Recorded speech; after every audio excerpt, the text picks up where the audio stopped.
your serious one. Yeah. So joining you live from the World Championship 2023 in Barcelona, the Living Legend podcast.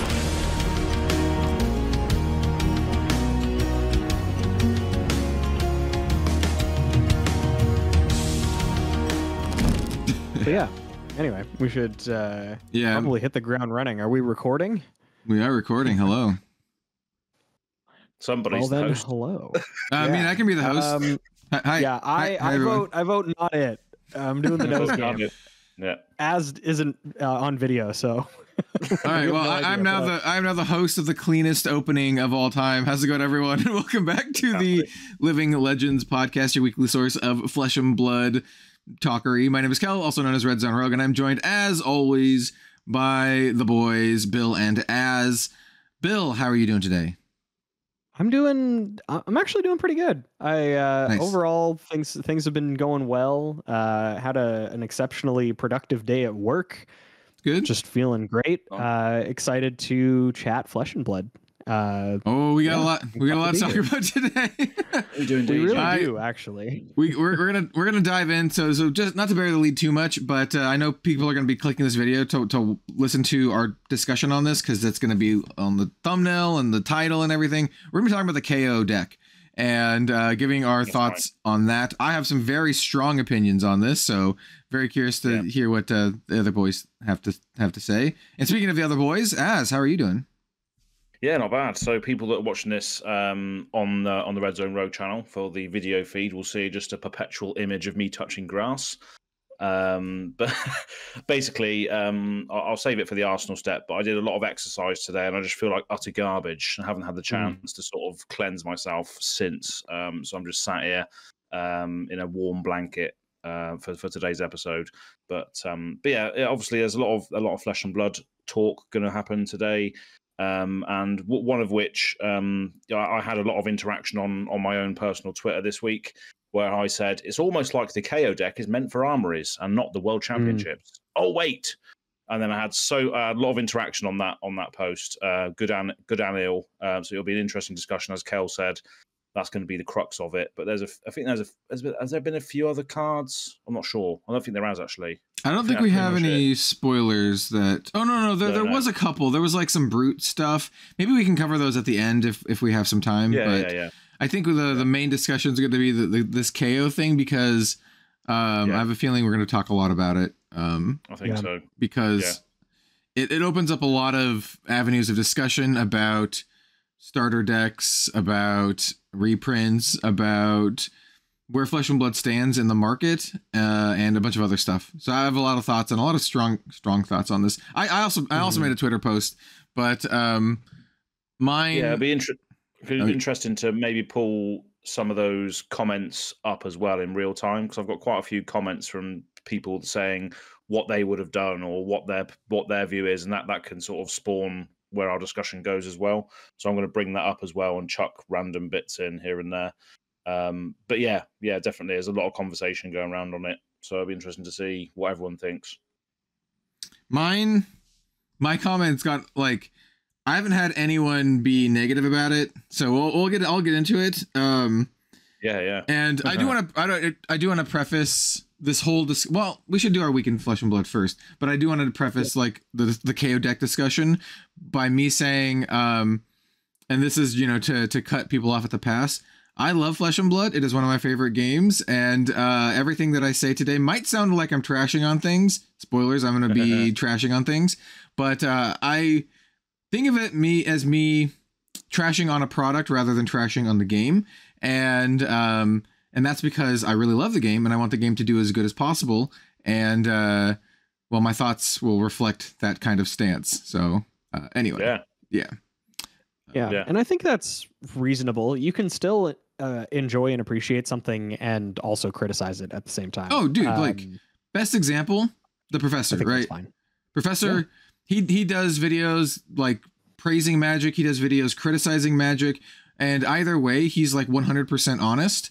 And that is something that I think, at least I strive to emulate. I try to be 100% honest with myself and with like the audience. And if I think something sucks, I'm going to say it sucks, man. The classic Battles product, I did not think it was good. I thought it was way too expensive. And well, we're going to talk about that with this product today as well. Yeah. And yeah, so like the point is like Prophet is like, he loves Magic, man. Like he actually is like it feels like it's like his favorite thing. And so like you can criticize something and also really love it, and potentially criticize something because you love it, right? Yeah, exactly. Yeah. So yeah. So don't think we or at least I don't actually know what Az or Bill's take on this is. I think it'll be interesting to hear, but don't think that I hate Flesh and Blood or have had a change of heart because of my thoughts on this. So yeah, there's a lot of thoughts, a lot of things to unpack. I mean, I think my main sentiment is that there's an issue with something else, and you know, that sort of stems from this and is involved in this, but I don't really have any say as to how they should have released it, because I don't know. Oh, really I do. What they could have put in there, but I definitely do. I have a lot of thoughts. Nice. And my thoughts are going to be from personal standpoint, from a player standpoint, a new player standpoint, and then also like just an industry at large standpoint, because I'm someone who I cover 4 card games. I play 4 card games main, but I also keep track and keep tabs on everything that's going on. And so I want to talk about it in terms of a wider breadth of where this stands in the TCG industry, an industry that is right now, by all accounts, pretty saturated with a lot of card games. People have more options now than ever, and the options are good. Like people have a lot of very good options, and so we'll talk about that. Does anyone have a week in Flesh and Blood that they want to talk about before we get into this? Because I don't really, other than like this KO thing that I like. And then also that, hey, I guess we can, it's not really an announcement because it's already been announced, but Bill, the Spike Feeders and Red Zone Rogue both have spoilers for Part the Mistveil. Unbeknownst to both of us, it was posted on the flagship Flesh and Blood website. They're like, yeah, you have spoiler cards. And I was like, I do? Okay. And unfortunately, that those are the only people who have spoiler cards in this call today. So salute. It's funny. It's funny. You can rub it in my face as much as you want. You know, it doesn't really bother me. We've said this from the start. You know, if we're involved, then great. If we're not, then you know, other people that haven't had spoiler cards that are on the list are having their first time doing it. Yeah, I remember how much that meant to me to be involved for the first time. So those people are all going through that roller coaster as well this time, who haven't had that chance before. So fair play. And to be honest, I'm not directly tied to Assassin, Illusionist, or Ninja. To be honest, yeah. It would have been nice to be able to spoil the Ranger gloves, but they gave that to San Francisco City instead, which is fair enough. Sure, San Fran. But okay, yeah, they gave it to a battle hardened event over someone who loves the Ranger class. But hey ho, but there we go. Oh, congratulations, guys! I still think that they could have just given you like a random like common or rare or something. Man, just give you like something that has cool art or something like.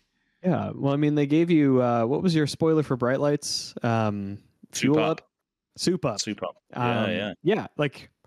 Could have done that. Could have just done one that had a really nice butt in it, you know? Yeah, just like exactly. a pretty lady or a dude with long hair. I don't know, something that kind of is like resembling your brand. Though I do want to point that as also known as Go Again Gaming. So if you don't know, go check out Go Again Gaming. He's got like the most random spoilers because he's got like everything from like a legendary and then like the Azalea specialization to some like random ass common from Dusk Till Dawn, Dusk right? Till Dawn and Bright Lights, yeah, that's it.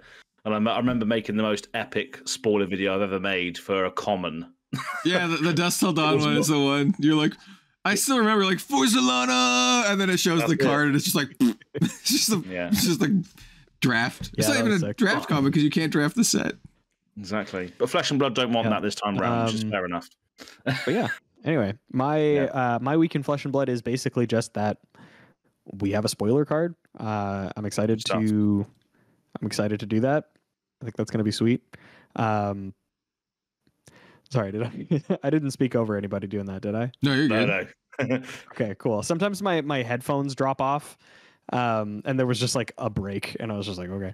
Okay. But yeah. Anyway, I think that's going to be interesting. I'm excited to see what I get. Unfortunately, in some way, I guess if I had to find something to be nitpicky about, I would have preferred an illusionist spoiler because I want to spoil the next Phantasmify. But as like as said, I'm always just excited to be part of the process. Never expect anything. On a scale of 1 to 10, how much of your jimmies are going to get in a rustle if they do have a Phantasmify light card and you didn't get it? Sorry, it was a scale of 1 to 10. Oh yeah. 400,000. Yeah. It's over 400,000. If there's another Phantasmify style effect, especially like a buff that affects base power and turns something into illusionist, I'm gonna be upset. I'm gonna go public about it. All right, everyone. Upset. You heard it here. If it's in there, we'll talk about it on the podcast. Yeah, it'll come up. I have a feeling. I have this weird feeling it's gonna happen. Like I have a feeling it's just gonna be like a one-off card that whoever's doing spoiler season didn't even think about. Right? It's just like a common or something. And it just happens to be like the card that speaks to Bill's soul. It'll be the perfect card for my deck. And they'll just be like, whatever. Yeah, like my guess is if that kind of effect happens, and if it's a common or like a rare, no one will spoil it. I have a feeling this is going to be like all like, either like draft archetype cards or like majestics. Looking at the spoiler season, big power cards. Yeah, I reckon so. Yeah. Just to pure hype it up because it looks like it. But my week hasn't really been eventful. So there's a couple of things that there was a few cards actually released, which we can maybe touch on later. One of them was that massive Cthulhu-looking Lovecraftian beast, which was spoiled, which looks really, really cool. So maybe we can touch on those later. But I also picked up a new affiliate recently, which was a new company out of the UK called Bulkbox. I saw your video. So they do bulk solutions for all your cards. And the great thing about them is that they're economic friendly, but also they fit in Kallax IKEA units, whereas those big, horrible, white, long boxes just don't really fit anywhere, really. They're really oblong and obtuse. They're growing quite quickly, so they probably will be looking for North American counterparts very, very soon. And I have put in a word for us as well on the Living Legends podcast. Hey, that would be a great sponsor for the podcast, to be honest. So, yeah. Absolutely, yeah. I have mentioned it. They're still very, very early stages, and they're UK based. So they reached out to me. So that's cool. So go and check them out if you haven't done so already. If you're UK based as well and you do listening to this, you can get a 10% off by using Go Again Gaming as a discount code. Go Again Gaming 10. Oh yeah. Or Go Again 10, I think it is. But yeah, it's all on my channel. But go check it out if you can. But yeah, that's pretty much it all this week. And then just a load of tweets and other stuff that I've been doing, which directly affect what we're going to be speaking about today, which is the KO stuff. Yeah. But yeah, my non-tweet stuff and non-KO stuff is I finally just bought my ticket for the Part the Misfell World Premiere event. I had already booked my flight and hotel and everything. I just didn't buy my ticket. And it was just because it was like slightly more steps than it would normally take because you had to like sign up for this website and go through all this stuff. And then I'm using like Google Auto Translate and all this kind of stuff because it's like a Japanese site. Anyway, but so I bought it. I got the most expensive package, like the Fabled package. It was like $170 or something. It was kind of expensive. But I do. Yeah, well, yeah, you come with like some tickets. It comes with all the promos and the playmat. And then I'll be using the big ticket from it to do the world premiere event. So I'll get all the swag from the world premiere event. And I do plan on like basically selling all of my non-assassin promos and swag from that. So yeah, keep a lookout from. I'll probably post it in my Discord first. I'll probably just be like, "Yo, who wants this 20% less than market price?" Like, you know, give a good deal to the community. So yeah, if you're looking for like the promos that are not Assassin, then there's that. I'll probably also keep the Enigma anime art card as well, because that's very pretty. I might sell the playmat though. I have way too many playmats. In fact, I've actually been thinking about, this is very Flesh and Blood related. I've been thinking about like downsizing my playmats. I literally have, I think I have about 70 or 80 Flesh and Blood playmats. I have so many Fab playmats, and now that I'm covering like 4 games mainline on my channel, I want to kind of like equalize it a little bit. And I have like like the difference is I have like, I don't know, like 5 Wheatcross playmats and then like 70 Flesh and Blood playmats, and I'm like, I'm never gonna use most of these, so like I might just do, like, after I get back from Japan, like just do a big sell, just trying to sell like a bunch of these, and maybe they can find a good home. I have some really nice ones, so yeah. Speaking of playmats, actually, I know a person in the UK who won a ProQuest recently, who I actually bought the Judge, Jury, Executioner playmat from. Nice. So I'm going to be getting that one soon as well. That's sick. And then I can just be like, yeah, I won a ProQuest. No, I didn't. So like, yeah, it's funny. I do have some, like, WeCross has those kind of like playmats, and they have a big congratulations down the side. And I know Magic the Gathering also had old playmats where if you like won game day, it'd be like game day champion or whatever. Yeah. And I have like a couple game day champion mats, and I also have some of the WeCross congratulation mats, but I never won any of those events. They were just like, I just bought them, you know? Yeah, exactly. You can act cool though. You'd be like, ooh, I won this. Yeah, exactly. And then the other Flesh and Blood thing, I had another one. So I had 2. One of them was I've officially made over like 500 Flesh and Blood videos on my channel, which is it's kind of a lot. It's about like 100 per year, I guess, because I've been covering Flesh and Blood for all 5 years or so. So that's pretty cool. It also coincides with me like running out of good ideas to talk about that aren't just like meta breakdown talk. Like Flesh and Blood has a pretty slow release schedule compared to a lot of TCGs, so it's like we'll come up with some ideas. We'll come up with something. I'm really hoping that Part of the Mistveil really rekindles my like passion, because I'll be honest, man, the last like 3 sets have been kind of like a ho-hum for me. So yeah. Well, thankfully there's a cute assassin. Yeah. And that does tend to be Kel's brand. So that is that. And it also just, I love the setting. The art looks great. It's a draftable set, which means that I'll probably buy more product than usual, because 1, I think the set looks cool, and 2, like, it'll be cool to have just sealed product to do limited with if the limited environment is good. I love limited. Like, I don't even play Magic anymore, but ever since, and I showed this off in my room tour, ever since Zendikar Rising, I've been buying one draft box. I guess they're called play boxes now or something, but one draft box every Magic set, and I just set it aside up on my shelf just in case I ever want to do limited. I don't even play Magic, and I've never even opened up most of those sets, but I just like, you know what, I'll buy a box here, and then maybe someday when I have friends over, we'll be like, yo, who wants to draft Kamigawa Neon Dynasty? I have a box, or whatever. Yeah. So I do that with Flesh and Blood too. I also have a box of every Flesh and Blood set set aside just to do limited. So yeah, absolutely. So I think we can potentially get into the discussion today. We're going to be talking about the new Kayo Armory deck, and after that, we'll talk about the Armory deck series as a whole. The whole deck list has been spoiled. It was initially posted on Fabrary. I'm not sure how they got the list ahead of time. Maybe someone out there knows, but they posted it, and I was like, this can't be the list. And then the official Flesh and Blood website posted, and yes, that is the list. We'll get into it. I'm not sure if I want to read off the whole list, because I'm just going to be reading off card names, and I imagine people aren't going to be able to visualize the list. But yeah, we can probably just talk about it in general, so instead of card by card. This is going to sound very negative, but this is like fact.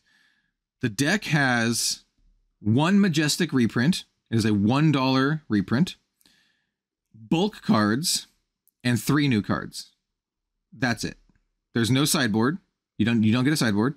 And you don't get any like chase reprints. And that's the deck. MSRP $40 US. So yeah. We'll just get into it. What do you guys think of the product? Or I guess let's talk about the deck first. What do you think of the deck first? So I have seen that the new cards in the deck, I forget what the names of them are, but the cards that they're introducing as part of the deck itself are quite powerful. And that's coming straight from like Yuki Bender. It's Savage Sash, which is a chest piece, Strength Rules All, which is an attack, Run Roughshod, and I think there's some gloves too that I don't have the name of. Yeah, those are like four new cards. Piece. 4 new cards. And then there's that blue 5. Yeah, that's Run Roughshod. Yeah, Run Roughshod. Those cards are powerful. Like the cards that are inherent to the deck itself and not reprints in any capacity. I believe that they are very powerful, especially the chest piece. I think that with this edition, that KO potentially has the strongest like just equipment suite maybe in the game right now. Like every spot is just so strong. Like you have Scowling Flesh Bag. Need I say more? You have Scabskin Leathers, you have the Sash, the new chest piece, and then you have like Apex Bonebreaker as your gloves. Yeah. Each of those cards is like such insane power. Each individual piece is so strong. Obviously with that, it's just the chest piece that's good, but then there's also Run Roughshod, which is a fantastic, it's another blue 6 in KO. Like that is really good. That being said, I don't think that the only draw from this product being the new cards, like kind of to your point, Kel, I think that is not a good place to be. I did see you post quite a bit about this on Twitter, and something that I really agree with is like they didn't even include Blood Rush Bellow, which is not a huge high value reprint. It's a $5 card, man. Like it's a $5 card. They could have included a full play setup. It is a must-have 3-of staple for KO. Not a super expensive card. Would not have caused people to rush out to scoop it all up because you can already buy the card for $5. And they didn't put it in here. Yeah, I'm pretty sure from all of the product that I've opened myself, unless I got rid of, unless it was in my box that I got rid of in Barcelona, I'm pretty sure I have like 10 of them laying around. I've got a bunch, Yeah, they're just like, it's not a card that's like super hard to get or anything, but I think it could have been included and it would have just made the product feel a little bit better. I think that if you're looking, there are 2 sort of ways to look at this product, I think. And one of them is as a standalone deck. And I think as it is, and this is to points that Az has been sort of saying on Twitter as well, I think that this deck functions very well as I buy this product, sleeve it up unchanged, bring it to a local armory. It's a real deck. I think that that's like totally fine. It functions. It's good. To Kel's point, I think that they had an opportunity to reprint cards that are, you know, either a little bit more value or give you a better starting point to then upgrade from. I think they could have done that and they missed that opportunity. So I think it feels weird, but I'm kind of in the middle of both of your sides, which I think is fine because now we have like the full spectrum of opinions on here. I think that the product as an idea is good. I think that having a deck that is its own complete package, you buy it, sleeve it up, bring it to your local armory, it's totally fine. If you want to do something like better at like a pro quest or, you know, a higher level event, you do have to do some upgrades. It is like a starting point. It's a ground floor. And I think that's also fine. I don't know that it needed to be like a full, like complete competitive deck at the highest level just in a box. No. Obviously, then that digs into their bottom line from product being sold, etc. But I do think they could have done more. I think that they could have included more cards. Even again, like I think that the point of Blood Rush Bellow not being included is like a really impactful statement. Like the new cards, if they are expensive, that's fine, but that's because of the price of the product. That's because of the availability of the product. That's not because of like, you know, Blood Rush Bellow is a $5 card. It goes really well in the deck. I think that's a shoe-in, and it just makes the value of the deck overall that much better. It means that, you know, you buy this deck as a new player and you don't then have to go on TCG Player and spend another $15 on Blood Rush Bellows. They're already included. Just feels like a more sort of complete package. You don't need to include things like Scowling Fleshbag, the other legendaries. I think that it's fine to have to sort of reach for those ones, but giving them like they're on like step sort of like 2 of like, this is a draft chaff deck. Maybe step 2 is this is a more complete deck that has like synergies and whatever. They could have done like step 3 of like, this has some staples in it. And I do think they missed that opportunity personally. They could have done better. I have a lot to say. I'm going to give Az what your take on this before I go into it, because I have a lot to say. I think for the issue for me is what we said on a previous podcast when we heard about this product being released. One of the main discussion points at the time was, okay, how do you define what an armory deck is? Because the armory level deck, you could go to, you know, 3 different armories, and all those armories could function differently.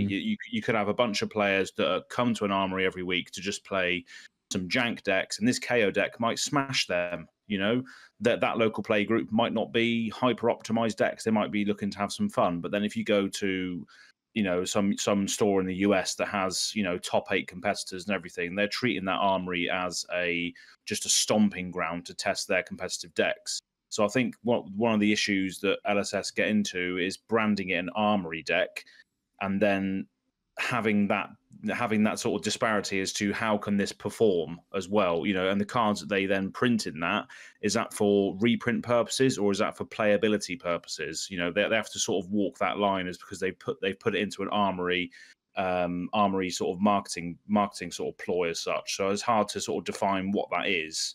That's what really is the confusing part, I feel. Yeah, I think it's more than that. So like, okay. So before I start talking, I'll give you the things that I like about the deck. 1, every card has a full play set, which I like. So you get a full 3 of everything. That's pretty good, including the new cards, which is also good. You don't have to go buy multiples to get the 3 of the rough shot or whatever. That's cool. The other thing is, I think the deck itself is like fine. It's not great, to be honest, but it's fine. It honestly looks very close to the KO Blitz deck that is, you know, $12. It looks very close to the KO Blitz deck, just minus the new cards and minus the $1 Savage Beatdown reprint. Every other card is a common or a rare. There's a lot of draft chaff bulk. There's like Wreck Havoc in this deck, which is like no one plays Wreck Havoc because you play Command and Conquer. I guess you play it if you don't have Command and Conquers. Didn't expect Command and Conquers to be in here, but overall, I think the deck is like fine. Like as said, it might do well at some armories. This is a 0-3 deck at my armory because everyone is a cutthroat where I play here in Portland. Yeah. But with all that said, I do want to mention that I do want to say that I think this deck, if I was giving this a letter grade like the professor does, this is like a D or maybe an F. This is like, in my opinion, this is like very bad. And I think Prof would agree with me, especially when we start talking about like financial value of this, not including new cards. And when you talk about financial value of a starter product, a new product, no one talks about the value of the new cards because it's impossible to tell. Like if you watch the Command Zone, if you watch any other thing where they're like, oh, this is the deck, here's the price of the deck. You don't talk about the new cards. You just talk about the reprints, and there is about $5 of reprints in this product. This $40 product. But I want to talk about, before I talk about that, I want to talk about the functionality as a deck that you bring to a competitive event. And I think it also fails in that because it literally has no sideboard. As a product that is supposed to teach you how to play, regardless of the card quality, which I think is low, but regardless of the card quality, it doesn't even function as a deck because you can't sideboard. So like it just doesn't exist. Like it baffles me why they didn't put like a sideboard in this, right? Like it can't cost that much more to print a sideboard, like some like Null Rune or whatever. Like they don't even have to print expensive cards. Even just alternate equipment. Yeah, like that is another thing. Like it doesn't even, to me, function as like an actual deck. No one would rock up to an armory, even if you're a brand new player. You would still have a sideboard. So that's just base level one knock. And then we have like the financial value of this, and I didn't want or expect there to be like Command and Conquer in the set or in this product, but it literally has one bulk majestic reprint, and every other card is draft chaff bulk that you can probably get for free from your LGS or from anyone who's playing Flesh and Blood. And I have seen people are like, oh, the new cards will hold value, and I was like, if they just wanted to print the new cards, why don't they just make it a secret layer or something, right? Everything else is basically just bulk. Yeah, so there's that as well. And I think this deck would be fine if it was $15. So that's kind of like where I'm coming from. The deck itself, sure, whatever, it's fine. For a new player, sure, it's fine. Doesn't need to be super competitive. But for $40, no, this should not be a $40 product. And it comes with nothing else. It's just the deck, no sideboard, $40, and it feels like I don't know what they were thinking with this. I don't know why they just don't want to reprint like good cards. But like when you compare this to many other TCGs, starter decks, or pre-constructed decks on the market right now, this is like one of the worst. Like actually one of the worst. And I'm saying this once again, keep in mind, I preface this as someone who loves Flesh and Blood. It's one of my favorite games. I want Flesh and Blood to succeed. I want more people to play this because I really love the game. But this is like one of the worst starter deck products in the market because it's $40. For $40, WeCross they made a starter product that has two decks, and they printed a $30 staple and a $20 staple in the product. You get $50 of just those two cards, and they printed a bunch of other competitive staples too, like full play sets of competitive staples in a $30 two deck product. And then, so that's one example, right? And then you also have, the other example that I posted was the new Grand Archive Recollection product, which is a $50 product, so $10 more. And so for $10 more, you get a really, really nice magnetic storage box. You get 100 Dragon Shield sleeves with custom art for that product. You get 3 promo packs that have like foil special promos. Oh, the WeCross product also had a promo pack in it that had like a $10 card, like a $5 to $10 promo card. And then you get a bunch of other like cool swag in the Grand Archive thing. And then you also get the deck that has a ton of new cards, not just like 4 new cards. It has like a ton of new cards, a ton of really powerful cards. And my point is that you get a ton of value for your money. Whereas this is, you get like a bunch of bulk and like 4 new cards. Like, so comparatively speaking, it is just awful. And then you can even compare it to other things too, like the Magic Challenger decks, which had like, you know, more reprints, and they were a lot cheaper. Or were the Challenger decks like $40 too? I think they were close, $30. They're close to the price. In price. Yeah. And then you have Shadowverse Evolve has a new product coming out that has a $30 reprint, and it has the Dark Angel Olivia in it. They're making, the Japanese version's making a $20 starter deck that has 3 of play sets of Forte, which is a competitive staple. It's like the equivalent of putting 3 E-strikes in a deck. But my point is, at the end of this is like, it feels stingy. Like this feels like for $40, it's one of like the worst priced products. If this was, like I said, $15, sure, they would be like a nice little starter deck for new players to get in. It's not the worst thing. It's not great. They have a lot of avenues for upgrades. That's fine. But like for $40, bro, just go to TCG Player and you can get a much better deck. And then you can also include your Blood Rush Bellows and probably a bunch of other staples. And maybe even like, depending on what you get, you can maybe even get the Scab skins, because that's a pretty cheap legendary these days. Like, like So how do they continue to then release these products going forward? Because they have 3 other ones lined up. Dude, I don't know. Which is going to be what, similar sort of vibes to this. They're going to have a few unique pieces, and the rest is just going to be bulk reprints. I don't know how they can tackle this, because if they've set the precedent with, you get unique equipments, and then maybe 2 unique cards, and then the rest of it is just reprints. It kind of feels like, you know those commander decks that come out with every Magic set that are like $20, 20. Yeah, this feels like the crappy commander deck, right? Crappy commander decks, yeah. It's like that's kind of what it feels like. I mean, to me, I don't really care too much about this, because it's not really going to affect what I do with the game, because I'm not really a KO player or anything. But the sort of point of view I was coming at it from was just, yeah, if you're a new player and you want to try and just get a deck quickly that you can use to join in your local armory or what have you, you can just buy this. There's a convenience price attached to that. There's convenience price attached to ordering food these days. It's like a $20 convenience price, though. It is a lot. It is a lot, yeah, especially when you break down the value of the cards. I think it's literally like $5 to $10 worth of reprints. Like, yeah, it's just a bunch of bulk that you can get for like 5 cents, and there's a one Majestic that's like $1. It's pretty bad.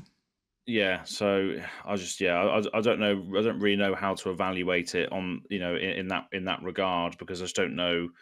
I don't know what have they actually physically missed something in this deck, like by mistake, or have they just? Yeah, I don't know. It's hard. It's hard for me to explain. In my original post, I was just like, I hope that list is wrong, because like I want this product to be good. Like, so it's not a product for me. But what it does do is it's like bad optics for Flesh and Blood, because other people are going to look at this and be like, why would I spend $40 on this? Right? This is like a bunch of junk. And they're going to see other people be like, oh, this is just a bunch of junk. Like, it's not a good look for the game. And it's also not great. It's probably not going to be a great experience for new players, right? It's going to be hard to find, right? In fact, my LGS, they posted that they have so limited quantities that they're only giving them, there's like a first come first serve to their regulars, right? Not even new players. They're giving them first priority to the regulars, and then they're probably going to be gone. New players here probably aren't even going to be able to get these products, right? That's why I said, like, this is either a D or an F for me, because like it is not succeeding in any degree, right? It should have just been a $20 product, and they should have printed it kind of like the Blitz starters, right? Like, here's a little brick. They're $20 each. Your LGS can order as much as they want, like print to demand or something like that, but they don't have to order a bunch. They can order just a couple if they need to. The Blitz decks don't have the problem of unique cards, or do they? That's the other issue that's with it as well. It's only an issue because they're making it an issue, though, right? I don't think it's that big of a deal. It's just new cards. Like I said, the Grand Archive one's printing like basically half a new deck. It's like you're buying like so many new cards, and that product, as far as I know, is not like a super limited print. I mean, they don't do a high print run because they're like a small indie company, but like, I haven't heard of anyone being like, oh yeah, we're getting throttled on our allocation, like I have for this product. Which is like, there's only like 2 outcomes I can see with this, and they're both bad, right? The first outcome is, like my LGS, they get like one case. With the case is 12 decks. You have to buy these in quantities of 12. They get one case, all the regulars buy it up, and then no new players have it. And then the other situation is like just as bad, where they have too much. No one wants it. No one wants to spend $40, and then your LGS is just sitting on this product that no one wants, and you just have a bunch of it. And both cases, I think, are bad. Yeah. Like, I don't know. I don't like. It's it's exactly what I didn't want from the product. Like a lot of people have been wanting CC starter decks for a while, though, haven't they? That's the thing. We kind of sort of drummed it into LSS that, oh yeah, this could be good for the game. CC starter. Well, I mean, it could be good for the game. But the problem is like, would you seriously recommend this to a new player? Like, would you recommend a brand new player to go spend $40 on a product that they could probably not find, full of bulk, and it has like a couple new cards that might be worth anything? As opposed to just being like, go buy a Blitz deck for like $12. You can find it anywhere, and then go spend the money to upgrade it, because you're gonna have to upgrade this deck anyway. This deck doesn't even have like I said, doesn't even have a sideboard, so it's like an incomplete product as it is. So you still have to go like buy stuff. So like the Blitz deck is pretty close. Like, unless you specifically want these new cards, like there's like nothing in here. Yeah, and the $1 Majestic is, what is it? What's like Savage Beatdown? Yeah, Savage Beatdown. Mm-hmm. Yeah, they didn't even put it like what I would have done. This is like the whole like, oh, this is how I would do it better. But I would have put Blood Rush Bellow. I would have put maybe the KO specialization. That's not a very expensive card either. Maybe another one or two like decent Majestics, and then a sideboard. And then if you did that and it was $40, I'd be like, okay, I can see you maybe justifying the price a little bit more. Like, it looks like a more complete deck. You maybe still need to do some upgrades. You can get your CNCs and your legendaries or whatever. But as this is, it's like, this looks like just like a pile of, literally looks like a pile of bulk. Like, I don't want to sound too derisive, but like it does. I'm sure it plays fine, but like for $40, man, we should be asking more. We shouldn't be like complacent. So yeah, I do think that's reasonable too. Yeah, I was just gonna say. I don't know. It's CC is a cutthroat place anyway. So I don't know if, like, going back on this, I don't know whether CC decks even will they even have a place. Because they have to release a product which is accessible, but then in order for it to be accessible to people that want to play it, you have to be playing it at the most hyper optimized level. Otherwise, you're just going to get crushed. But then at the same time, if you're a new player, you're going to get crushed anyway. So, it's one of those things where you have to all sort of be baptized by fire at all times. With this game, it's like the Dark Souls of card games. You either get good at it by being beaten. I did a video called that, actually. Exactly. You either get good at it by being beaten by better players, or you have fun with it in other ways. You play Blitz, or you play quicker formats that aren't as mind-boggling and that take a lot of skill and intensive, concentration, 40 life format and all this. Is a CC deck as a result of that pummeling you have to go through even worth having now that all this has come out?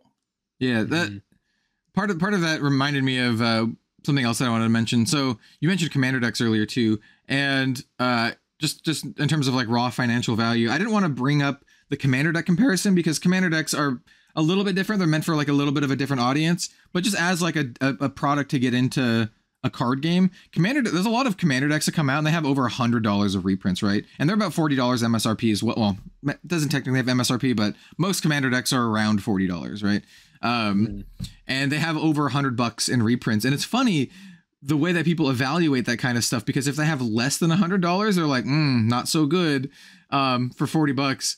Whereas like this has like literally like $5 in reprints, and like it's like so much worse, like so much worse. That's the thing as well. Like Commander, you can buy a precon for like $30 or whatever. You can buy Coven counters. That's one I remember buying, which was utter garbage. It was like $15 on sale in the local game store. Coven counters, Midnight Hunt or something. That's it. Yeah, Midnight Hunt. That's the one. But I played it and it was okay. But in Commander, you can hide behind the fact that you're playing with other people. 3 other people, and that variance is amplified because of the fact that you're playing this jank deck, other people might have, you know, 5s or 6s. You know, you sort of have that conversation beforehand. At an armory, you do not have that conversation beforehand. You buy a deck. Oh no, you're gonna get dunked. And yeah, you're gonna get rinsed. You're gonna get rinsed whether you buy a KO deck or whether you buy a hyper optimized deck, the actual KO deck. You will still die. And it doesn't matter who you're playing against or what deck you've got. You will still get beaten by someone who's better than you. So does a CC deck, CC Armory deck, even need to exist? Because you're going to lose anyway. It doesn't matter what the cards are. I think still having like an introductory product for new players as a starting point is really good.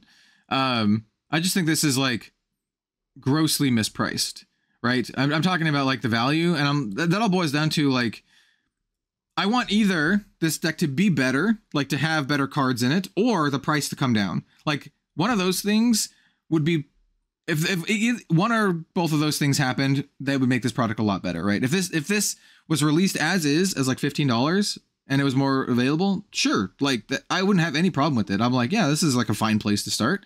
$15, you still have crap reprints, but you know, you get some new cards. I'm like, yeah, that's fair.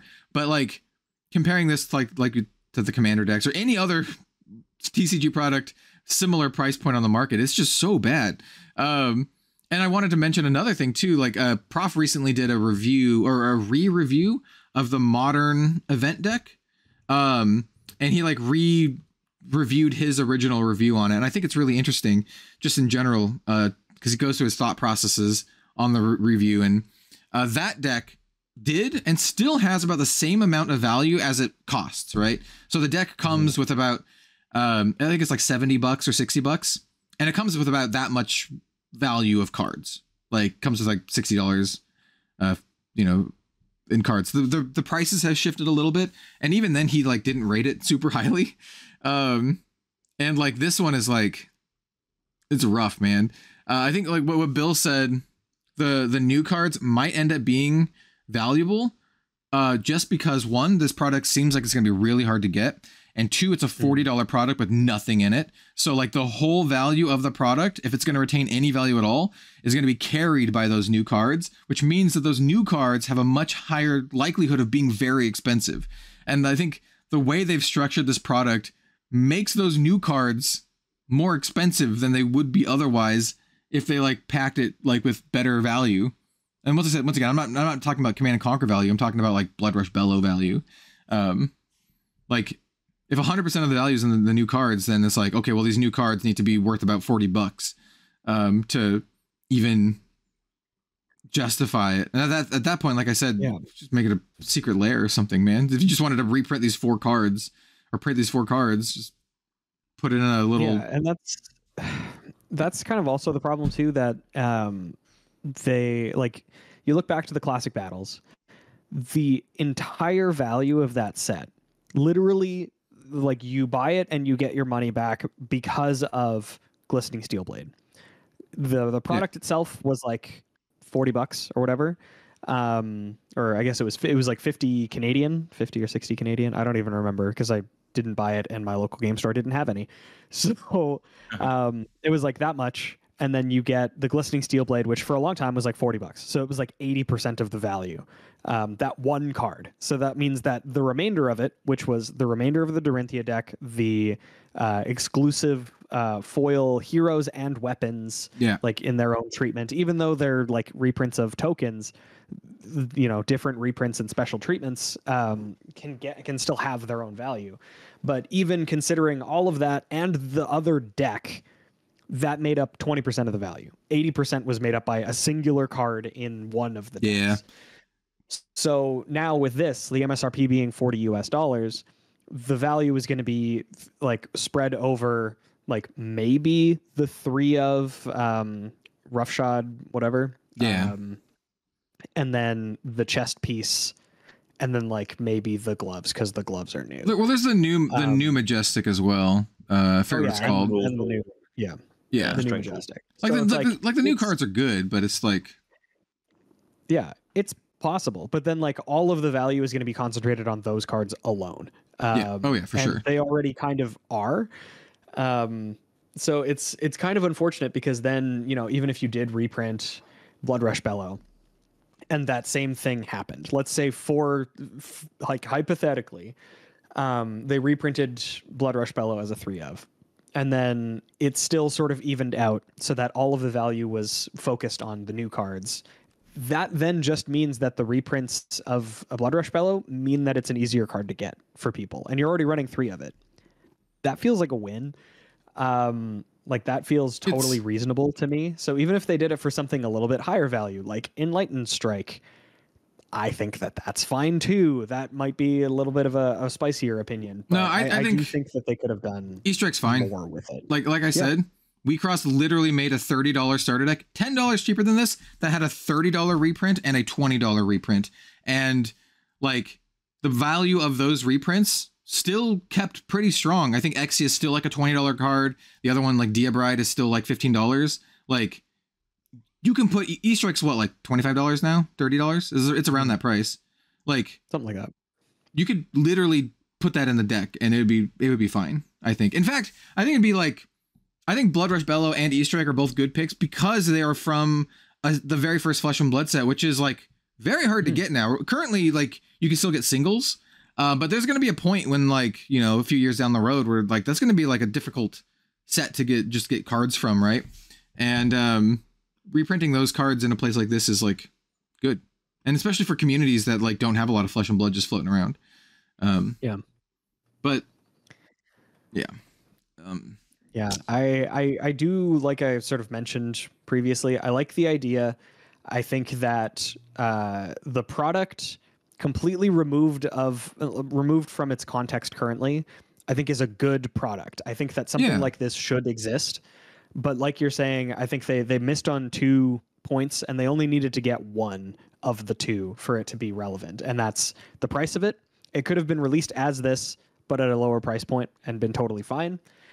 Because then, you get the convenience factor, you get the individual new cards, whatever. Or they could have had it at this price point, but with more reprints. Like even if they also included just 3 Blood Rush Bellow, it's still not great, but it's not quite as bad. Like the conversation that we're having is not nearly as they really missed the mark on this. Yeah. Well, because then at least there's an extra plus $15, you know, like they still kind of missed the mark for me as like marketing it as an armory deck with no sideboard. That seems like a very the no sideboard glaring thing. I will admit I didn't consider that, and that is not a great look as well. If you're like here's the product that is supposed to get you into the competitive scene. It's still for new players, but it's like no sideboard. How are you even supposed to learn how to sideboard if you're a new player if you don't include a sideboard? I don't know, man. Like exactly what I was saying. That's what I was saying earlier. Baptism by fire, almost. It's like they want you to lose with this. That's basically what they want. They want you to lose over and over again. So it builds character, like we were saying before. You want to get beaten down, so you get your character built. And so they lose like 8 times in a row and then never come back to the game and go play something else because the market is so saturated. They have so many options for many other games with better starter decks. Like I think you just be like, screw this, I'm going back to Magic. I'll just buy a commander deck that has $150 worth of value in it and then play with my buddies who are all playing Magic anyway. You need something you need something good, man. Like that's what I mean. That's what I don't know whether even the classic battles had 2 decks. You can at least play with a buddy, like, so you're not getting wrecked by the locals. Like, I don't know, man. Yeah, that's what I mean. That's why armory decks is just a bit of a weird concept. Even when we first heard of it, it was one of those things like how, again, I've said it already. This podcast, you can't sort of quantify what an armory deck should be because everybody's perception of their own armory is different. Not to drumming on the same note, but my perception of it is at least having a sideboard to actually have a valid deck for your armory. Can you even legally like play with this at an armory? Do you need to have the sideboard, like the full deck size? Like, do you need the full armories are casual? I think you can present, as long as you can present the minimum 60 cards. That's all that matters. Okay. So you can, but I will say, like, and I don't want to, all I want to do is reference back to something that, like a discussion that we previously had, which is when we had Brian Gottlieb on when he was first, basically the first time we got to talk to him after he got added to the design team, we were talking about the Monarch precons. Yeah. And we've talked about this point so many times, so I won't belabor it or like dig too deep into it. But one of the things that he said was that the Monarch precon experience for new players was horrendous, and it was. I think that's just objective fact that it was not good. Unless you pick chain, yeah. Well, but even then, like, it's not a very straightforward thing. There wasn't anything included in like how to play. Like, this is a new player product. Okay, I definitely agree with that. Yeah, for sure. Yeah, you see it on the shelf at your LGS, and you're like, oh, this is a cool game. What's it about? And you like say this is the absolute worst case scenario, and this is what happened to Elliot and his partner. He was like, okay, well, let's see what Flesh and Blood is about. He picked up the Levia deck for his girlfriend and the Prism deck for himself. He sat down. They both sat down. They opened up the decks. They got everything ready, and they were like, "What the hell do we do? Like, what? How do you play this game?" Yeah, because there was no insert on just like a quick. Here's how you get started. There was nothing like that. Really bad new player experience. Ended up having to call me, and I went over and explained how to play the game. And long story short, I kind of see something very similar with this, and it's kind of disappointing. Yeah, because if you're a new player that's trying to get into CC and you're treating this as a new player product, I think they're trying to market it as something sort of closer to Classic Battles, where it isn't an exactly new player product, but it does kind of feel like still a new player product. It's just not a Blitz deck. It's a CC deck. Like you're saying, Cal, the fact that this doesn't have a sideboard is pretty disheartening, because that is part of the experience. That is especially just not even having, like, they could have just reprinted each of the Null Rune pieces and said, like, that's the sideboard, whatever. That even would be better than what they did provide. They could have printed Null Rune and a couple like random, like Silver Bullet, common or rare cards. They didn't even have to. I mean, they should have printed better cards, but there could have been a sideboard. I think that's part of it, and not having that, I think, detracts from the new player experience. If you're assuming that the person who's buying this is going into their store, buying it, and bringing it to their local armory, they're going to see that other people are sideboarding. They're going to see that other people have options. But you're sitting down with a tight 60 with your 4 pieces of equipment, I guess 5 if you include your claw. Yeah. And that's it. Like that, you are already behind before the game has even started. You are presenting your deck and you are behind, and it is noticeable and it's palpable. And that kind of sucks. There's a little bit to unpack here. Like, I do want to mention, it's a big pet peeve of mine that a lot of modern card games, Flesh and Blood isn't the only perpetrator of this, but a lot of card games don't include like how to plays or instructional things, and I really hate that.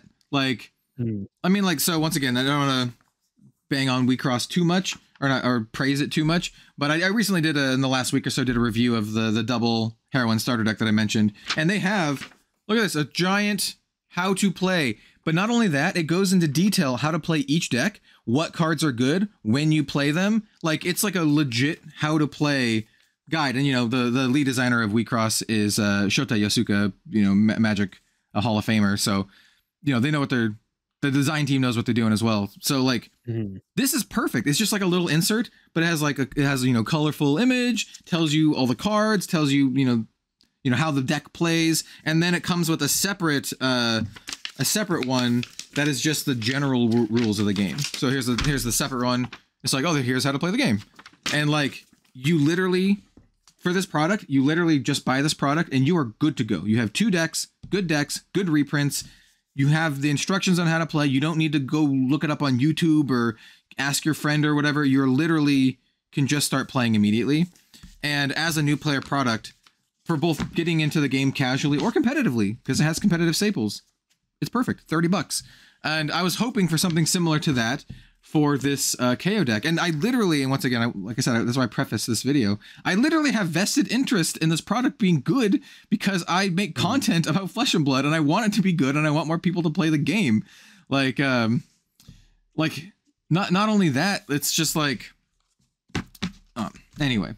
So It's very disappointing. I literally was planning to do like a 2024 how to start playing Flesh and Blood video. I do this for all the games that I cover. I recently did one for, once again, Recross. I did one earlier this year for Shadowverse. I'm going to be doing one for Grand Archive, and I wanted to do one for Flesh and Blood. And I wanted this to be one of the products. I'm like, if you want to start playing Flesh and Blood, here's the Armory deck. It's really good. You can pick it up and it'll get you into Classic Constructed, the most popular format. Mm-hmm. And I can't recommend it. Like I honestly cannot recommend this product to anyone unless you're a KO main and you need those new cards.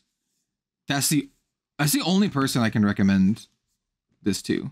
And even then, yes, like how can it even be treated as an intro product if it doesn't even have a how to play in the book in the product? The Blitz decks don't, even, to be honest. No, they have a QR code. Yeah.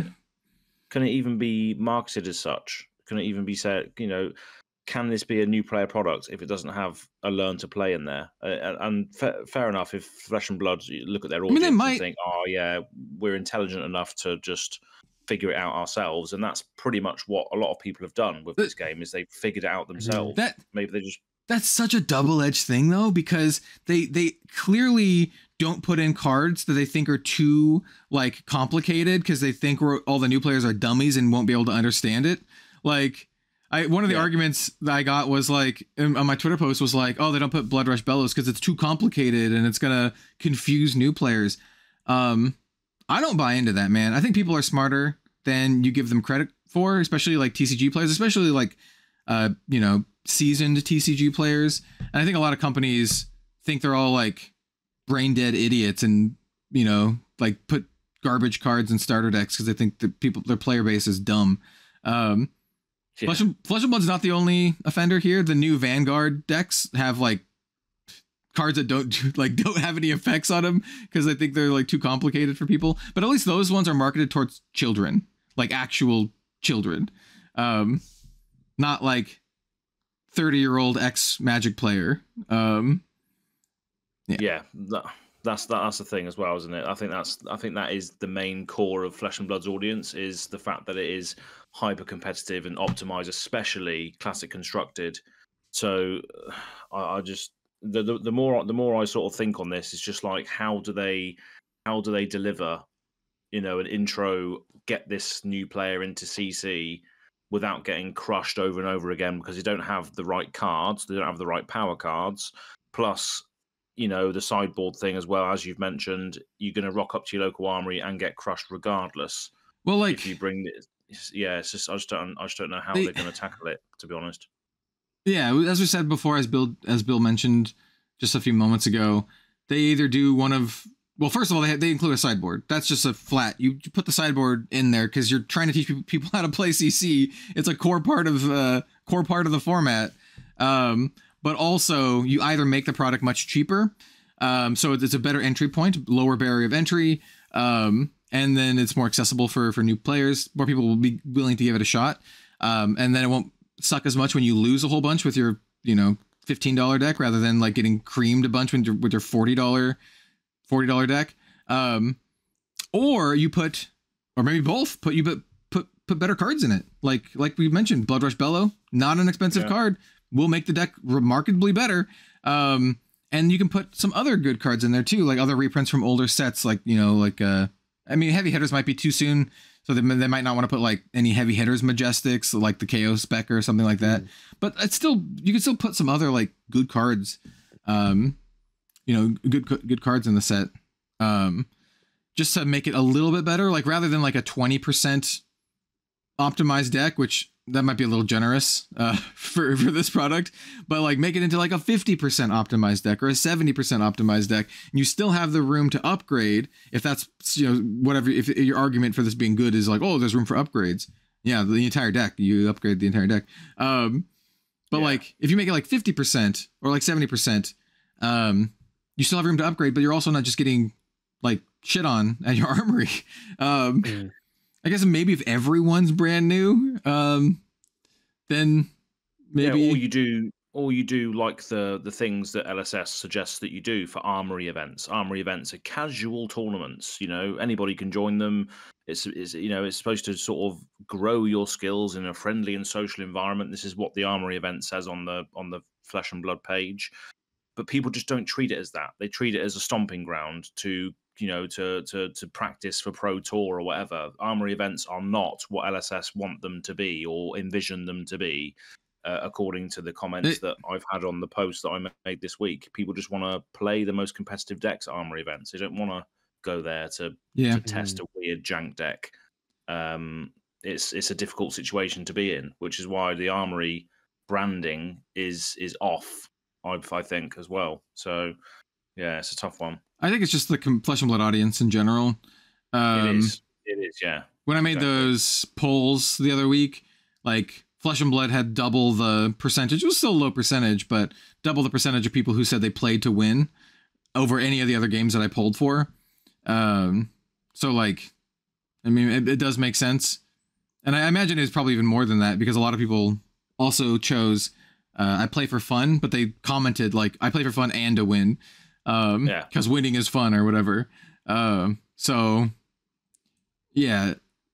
And the people that play CC and the people that want to have these epic battles between two players, they want to be fighting someone of equal nature. They want to be having a good back and forth. You know what they should do? This is once again I'm stealing from WeCross a lot here. You know what they should do? WeCross at like GPs, the highest rated player for that event of your character, you get bonus prizes. So say you're playing your favorite character and you're like, there's only like 3 people playing your character. If you're the best one of your character, you get bonus prizes. They should do that for Flesh and Blood. Like, I thought they were going to do that in the early days, but I guess it just never panned out. But like, they should be like, if you are like the highest rated Arachne player at your event, you should get like a thing. Maybe not for armories, but I think this is just a good way to incentivize people to play their favorite characters rather than whatever's the most optimized. Because what is the armories are perfect for stuff like that? Yeah, absolutely. Yeah, you need to have some sort of prizing to make it be viable. But yeah, like you need. I think it's a good way to incentivize people because what incentivizes people to play the optimized decks? Well, they win and they get prizes. And I know a lot of people will get the prizes and they just flip them, right? They're just like they're like promo flippers. So good way to incentivize you to play deck you like. You still get prizing if you are good with your Riptide deck, which is funnily enough becoming like popular, or your Arachne deck, or whatever. Betsy, what's a new like jank hero like Betsy or something. Yeah. So like, yeah. Anyway, the KO deck for me overall, I think is I wouldn't recommend it to anyone unless the price drops so much to where it's around $20. I think at $20 it's fine. Currently, we don't know how much the value of the new cards are going to be, and I imagine, like we talked about earlier, they're probably going to be expensive just because they're the only things of note in the entire product. So by virtue of that, they're probably going to be like $10, $20 cards, maybe even more, depending on if the other ones end up sucking. So one of the positives towards this is that obviously there's going to be 3 other decks of this same nature and power level and vision coming out soon. Yeah. So maybe they all play well into each other. Like, I don't know. Here's the thing though. One, they're so far the KO deck that I've heard is very, very scarce. But the other thing is if they misstep, if all the decks are like this, where they're just trash bulk cards and then like 4 new reprints that, that's the only like exciting thing. If they misstep and those new cards suck, dude, that's going to be like even more of a disaster. Can you imagine this KO deck if all the new cards were like terrible or like just not playable? And I've heard it's the opposite though. I've seen a few people say, these cards are cracked, etc. No. They are good. But what I'm saying is, like, imagine if they weren't. Imagine if they were terrible. Imagine how awful of a product launch that would be. So like you said, there's 3 new decks coming out. What if one of those new decks just has bad new cards? That's gonna wreck local game stores. Like no one's gonna want to buy it. And the LGSs have to buy 12 of these decks at a time. Like a sealed case of these is 12 decks. So like, dude, I don't know. Like I am very not positive on this product. No, it's we have discussed it before, and obviously on this as well about the unique card thing. I mean, with regards to the KO deck, a lot of the brute players do want to have the new cards because they're pretty good. They want to pick up the decks for themselves, even though they're not new players. That's another issue, is that the people that are already engrossed in the game want to pick up the new products because the new cards are in it. And it's similar to if they released an Azalea Armory deck that had, you know, different new ranger pieces, new arrows, I'm going to want to get that, and I'm not even a new player. I don't think that's inherently a bad thing, unless they make the problem for themselves. Like unless LSS makes it a problem, and they did make it a problem. Like they didn't have to make it like super exclusive limited product. And that's what makes it a problem. Like I'm gonna keep bringing up the Wheatgrass deck because, like, literally, like I said, $30 card, $20 card, and people bought it for that. You know, they wanted the Exias. Exia is a $30 card. It's a 3 of or 4 of in almost every deck that runs white, and even in some decks that don't run white. And people bought it for that. But also the deck is still available for like $30. Mind you, it's an indie game, or not indie game, but it's more of a niche game. It's quite popular in Japan, but here in the West, it's still like a smaller game, so it's not as many people buying it up. But like the pattern still stands, right? They put expensive cards in it, very desirable cards that established players want and need, and they printed enough of it where it's not a big deal.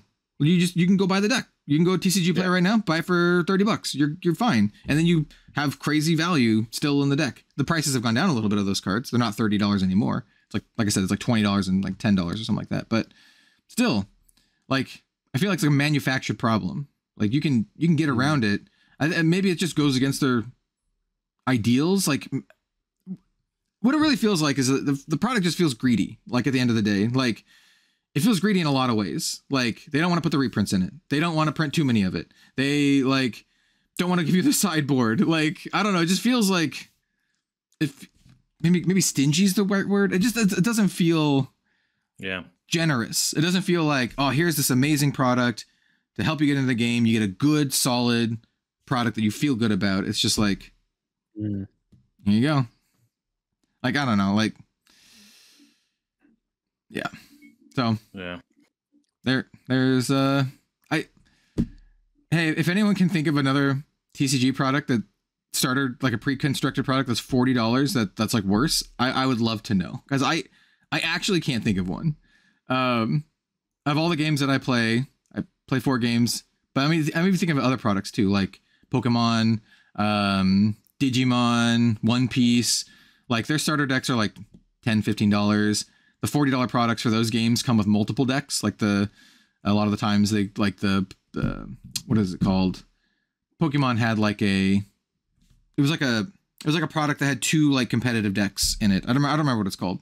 But they did do that. Okay.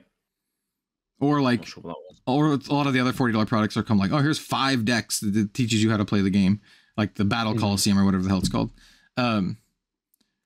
But yeah, so my opinion, maybe not my final thoughts, but maybe trying to wrap it up a little. If this was a $15 deck, I would be fine with it. But as it stands, I think it is grossly overpriced. And like, why is it $40? I mean, that's my biggest question. Why is it $40? Like, and you might be like, oh, because of the development time of the 4 new cards and the art. And that's bullshit, man. Like I said, there's a new Grand Archive deck coming out that has like half the deck are brand new cards. And it's only $10 more. And you also get Dragon Shield sleeves. You get the 3 promo packs. You get the nice magnetic, storage box that has gold leaf foiling on it. Like I don't know why this is $40. Yeah. So that's where I'm gonna end on this. I don't know why this is $40.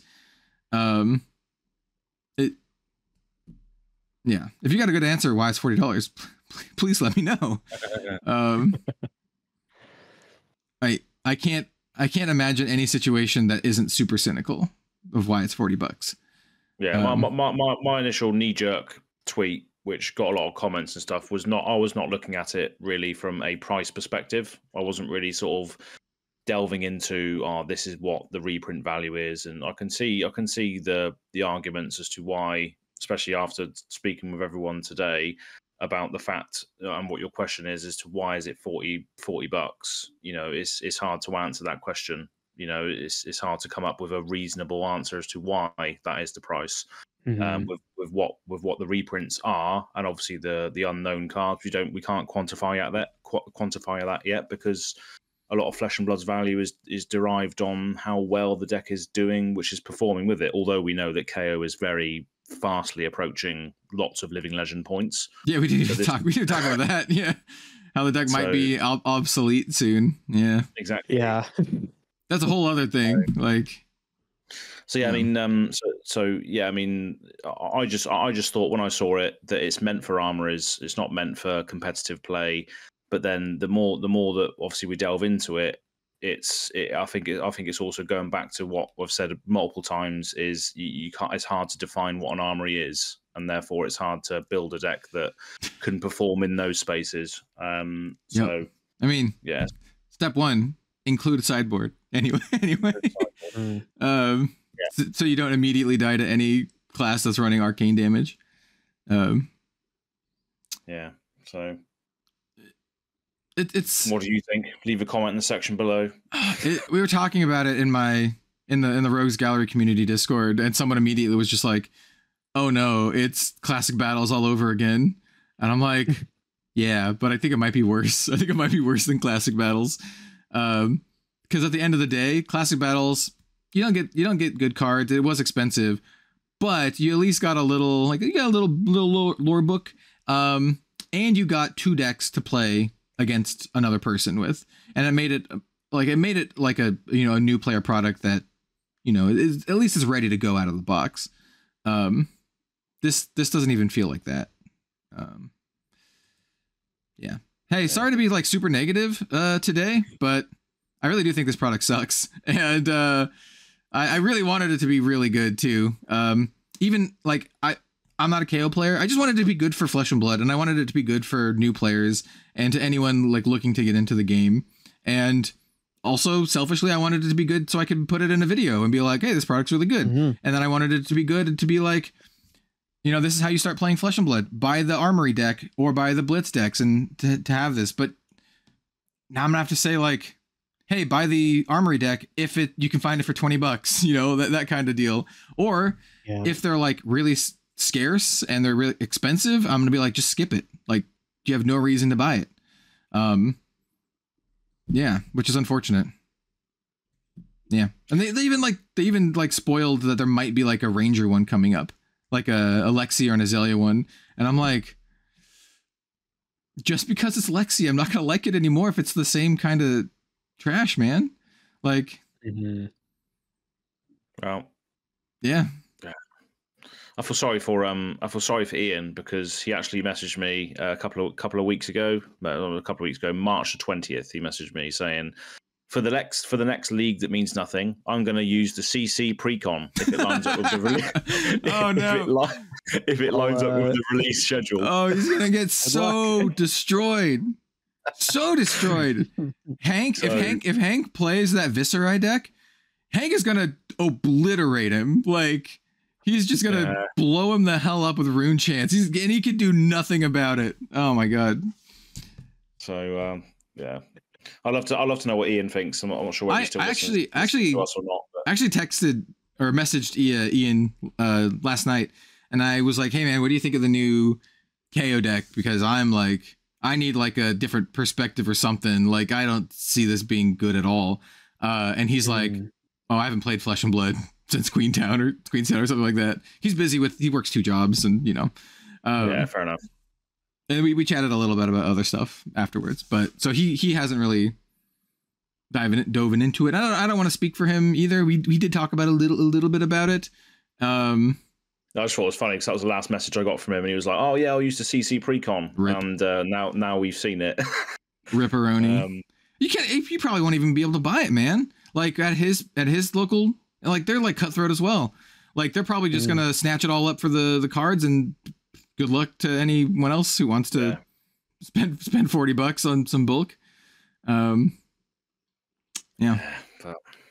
But hey ho, that is the hot topic of this week. I've been notified many times from my unfortunate tweet that got a lot of stuff. So I'm pretty much burnt out on this subject now, lads. Yeah, I have too. My tweet, not unreasonable. My tweet also. Well, see, I got a lot of good feedback though. Like I think a lot of people agreed with me. And my tweet was just like, I hope the list is wrong, because for $40 we should be expecting more. And then I listed the two examples that I made in today's podcast. I listed the WeCross deck and the Grand Archive deck as like examples of similar price ranges, one cheaper, one more expensive, where you get like good, meaningful value, either in expensive reprints or in just cool stuff, or just good stuff that a new player needs, like a very nice storage box, or like cool promo cards you can sell or trade. Or sleeves, like quality Dragon Shield sleeves. And that's just like a great new player product. But the only dissenting opinion that I saw in there is someone said these cards will hold plenty of value, and then they just posted images of the reprints. And I'm like, my response was, yeah, I hope so, for the sake of all the LGSs that have to buy 12 of these at a time. Like, I hope they have value, otherwise those LGSs are getting wrecked. And that's like, the fastest way for an LGS to drop a game is to make them lose money. I saw it with Force of Will. Like, Force of Will screwed up once, and it basically killed the game. So many LGSs just dropped it. And if LGSs they bought a bunch of these and they don't sell, then they're sitting on like, you have to buy these at 12 at a time. They're sitting on like 36 of these if they bought like 3. That sucks, man. Like, yeah. So for that sake, I hope they're valuable. Otherwise, the product is going to be worthless. No. And everyone else was like in agreement, basically. Like, I love LSS. I have close friends who work there. I've been covering Flesh and Blood for 5 years. The game means a lot to me. But I'm not going to lie and say this is a good product when it's like not a good product. Yeah. Like it's not consumer friendly. It's just, I don't know, man. Come on, Flesh and Blood. Come on. What's up with Flesh and Blood and like the starter decks, man? Like, why are they all like not good? Like the Blitz starters are good, but they're good only to just learn to play, because they have basically also just bulk cards in them. Blitz isn't as a feel bad though, is it? Because it's quick games, isn't it? It's quick games. It's also cheap. Pay like $10, exactly. Man. Who cares if you lost with your $10 deck that you just learned how to play? You're probably playing against it with another person who has like a $10 deck, like, or $12, whatever the price they are. Like, it's not $40. It's like, this is like a premium. Like you can get a good board game for $40. If you want to get a really good board game, you can spend like $80 to $100. But like, you can get a nice board game for $40 and just have a good experience and fun with friends. You can buy the WeCross deck and still have $10 to go buy like a pizza. Like, can you buy the round the table products for $40? I think it's a little bit more than that. I think it's cheaper. You know what? Let's look it up. Because that was a fantastic product. Yeah. So there's the thing. The round the table product, I think, is one of the best products they've ever made. I think that's ultimately how I think you should get people into Fab is by doing a self-contained product, not just a one-off deck that you then have to try and play with against optimized decks. I think that's what their goal was. So you can currently buy Round the Table for $45 on TCG Player. Yeah, $45. You get 4 decks. They're good, fun decks. They actually have better reprints than the KO deck, and you get a lot more cards. Won't help you play CC, but you get a couple this round's Is it This Round's on Me? Am I thinking of the name right? I think that's the name. Coke's Commotion. Coke's Commotion. Yeah, you get some Coke's Commotions. You get some like fun other cards, and it's a good time. Yeah. Anyway, I'm not gonna. I think it's just obviously depends how they're. Oh, it's just so many nuances to it. But I feel like CC is you have to make the decision yourself as to whether you're going to play it or not. And if you've made that decision, you're not going to want to pick up a starter deck. I can't help but think you've looked at the cards and you're like, yeah, I want to play CC because it's the most optimized way to play this. I can do all this. I can pitch stack. I can do all the things that Flesh and Blood tells me to do in a longer drawn out game. You're not going to want to pick up a starter deck. You would have already bypassed that. You could sideboard for your matchups. Exactly. Yeah, exactly. All the preparation that goes into a CC game does not come into that product, and that's therefore why it's hard to deliver that to someone. Whoever's making, like, designing the products, not necessarily designing the cards, but whoever's designing the products, like, needs to reevaluate. Seriously. Like, I don't know if it's because they're heavily considering secondary market ramifications where they're like, oh, I don't want to reprint Blood Rush Bellows. You know, we don't want to make this $5 card a $2 card. So we're not going to print Blood Rush Bellows. Or they're like, oh, we want to make it $40 to ensure that the new cards have value. I don't know, like, what the decision making is behind this, but like, it doesn't feel consumer friendly to me. And it's just like, they just need to reevaluate and need to look at what their competitors are doing.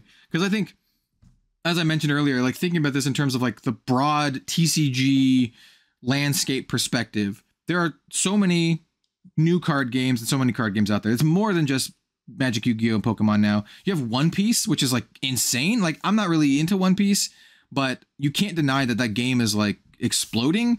It is like outselling most games in Japan, which is insane. And it's doing very well, like, here in the West as well. And then you also have like you have Lorcana, even though I don't care about Lorcana. I mean, you have we didn't even mention Lorcana because I don't think about Lorcana. Apparently one of the Lorcana decks, like the Lorcana starters, is like a meta deck that like almost won like a big tournament. Like and it's like, how much are the Lorcana starters? Like $20, $30, something like that. So like they need to like reevaluate like how they make these products, and they need to look at the market as a whole and see what like their competitors are doing. Because like the competitors are doing it better. Like I want Flesh and Blood to be like the best product on the market, but well, look how not. Look at the reception of the Round the Table in comparison to Classic Battles and this thing. You know, Round the Table was good. I think that's the angle that they have to go at with pre-constructed. I think, because look at the success of that. That was. I would imagine that brought a lot of players into the game. Just that one product. Yeah, I've heard. And honestly, Round the Table is the product that I recommend to people. It's like, I have people ask me like, hey, you know, me and some friends want to play Flesh and Blood. What should I get? And I'm just like, and especially people who are like, Flesh and Blood's hard to get in my country, so we can only really get like pre-constructed product. And I'm like, just buy the Round the Table product, right? It's like not super expensive. You have 4 decks, you and all of your friends can play, and it's just like a great, it's just a great way to get into the game and just to learn the basics with like fun decks that like have good cards and that have decks that are like, that they play really well. Like they don't feel like jank bulk decks. They feel like, you know, meaningfully constructed decks. Like, and when you play like Bravant or you play Melody, they feel very different and they feel good. Like they feel like they play well. It's like the gateway game of board games. Like, you know, one of the classic board games, Pandemic. It's a co-op game. Yeah. You know, you can bring that to pretty much any table. You can play as a team against the game and everyone's having a laugh. And then suddenly, maybe a couple of other game nights down the line, people want to play a ridiculously strategy-based 4X space battle game. You know, the gateway to a lot more players entering the game starts at that level rather than CC. I think so. I think that's another revelation. Is I just don't know if CC is a good place to have a starter deck. Although we've been clamoring it for a long time, I think people are going to bypass that if they want to get into CC. I think they're going to do all the research themselves. We know that the target audience is people that want to play competitively, especially if it's CC decks. So I think they would have already done all the research. They would have watched all the YouTube videos, the Arsenal Pass podcast. They would be doing all of that sort of stuff. So I think it is just a hard product to deliver. So I feel for the people that have to release this at LSS, because it is a hard market to try and tap into. Is that people that want to play CC, but you're giving them a deck that's clearly going to lose. But yeah, it's a tough one. I think your mic swapped to a different mic as.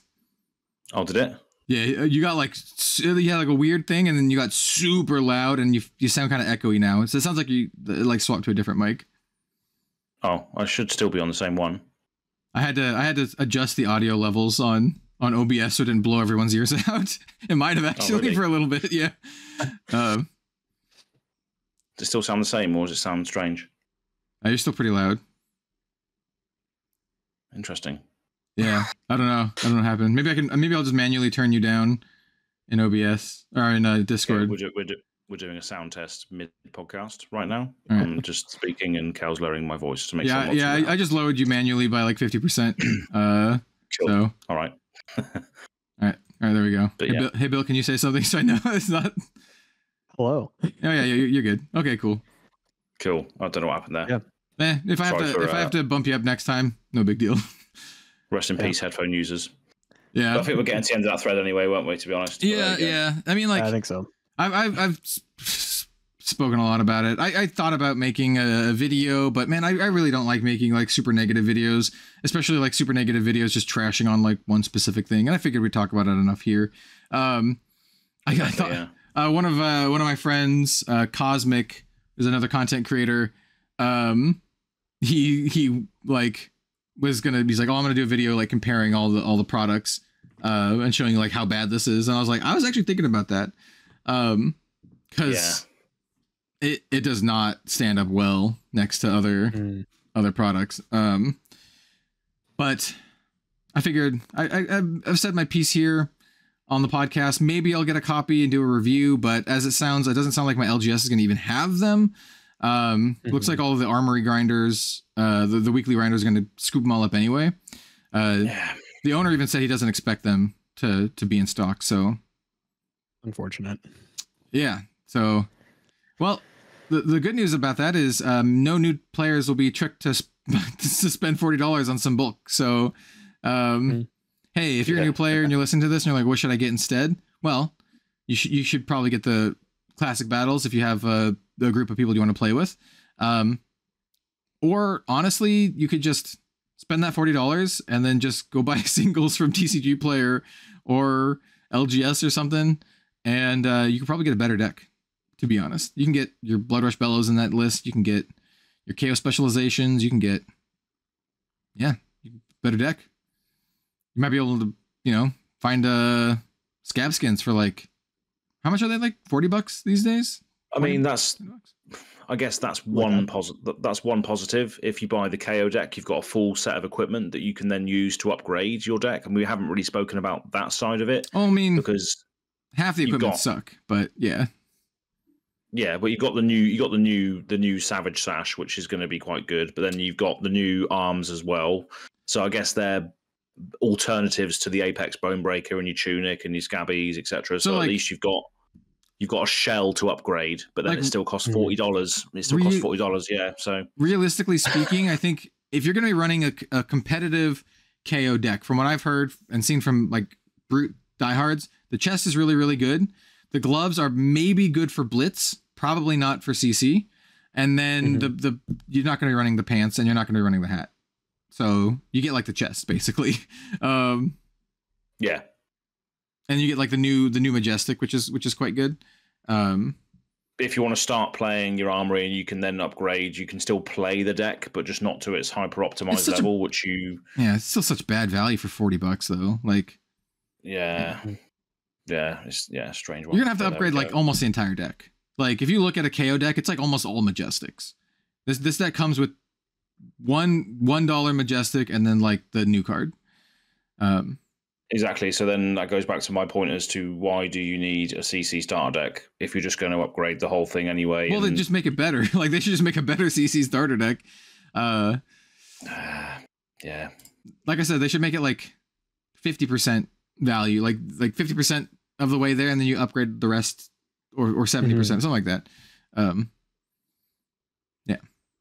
But yeah, what would you do, dear audience? Leave a comment in the section below, because this is brain frying me at 1:30 in the morning, trying to figure out why this has come to exist. Well, it's because people wanted it. I don't know why it's $40 though, and I don't know why they didn't put better cards in it. Maybe, like I said, maybe they are afraid of the secondary market or something. Definitely does not help Flesh and Blood's image of being a game that's too expensive. Like it just reinforces that. It's like, oh yeah, the game is so expensive that they charge you $40 for bulk.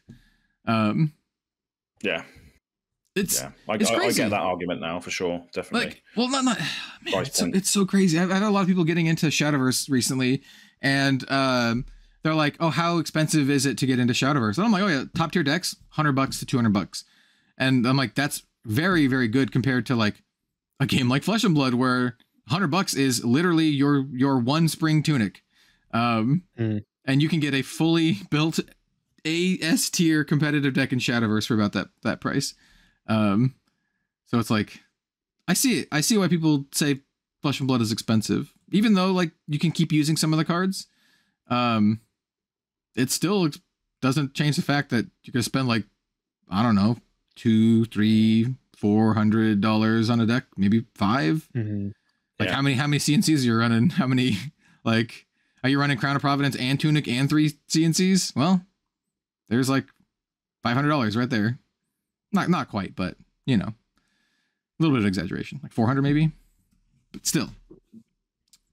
Yeah, which is 10 times the 10 times the amount of your starter deck that you just bought. Yeah. Yeah. Anyway, so like we'll see. I think this is definitely a miss product. I definitely, my final thoughts are, I think it's a miss. I would not recommend anyone buy it unless you can get it for cheap.